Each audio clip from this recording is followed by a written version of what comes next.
വിശുദ്ധ മത്തായി എഴുതിയ സുവിശേഷം 4-ാം അധ്യായം 12 മുതൽ 17 വരെയുള്ള വചനങ്ങൾ. യേശു ദൗത്യം ആരംഭിക്കുന്നു. യോഹന്നാൻ ബന്ധനസ്ഥനായെന്ന് കേട്ടപ്പോൾ യേശു ഗലീലയിലേക്ക് പിൻവാങ്ങി. അവൻ നസ്രത്ത് വിട്ട് സെബൂലൂണിൻ്റെയും നഫ്താലിയുടെയും അതിർത്തിയിൽ സമുദ്രതീരത്തുള്ള കഫർനാമിൽ ചെന്നു പാർത്തു.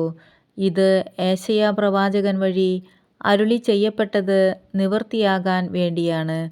സമുദ്രത്തിലേക്കുള്ള വഴിയിൽ ജോർദാന്റെ മറുകരയിൽ സെബൂലൂൺ, നഫ്താലി പ്രദേശങ്ങൾ, വിജാതീയരുടെ ഗലീലി. അന്ധകാരത്തിൽ സ്ഥിതി ചെയ്തിരുന്ന ജനങ്ങൾ വലിയ പ്രകാശം കണ്ടു.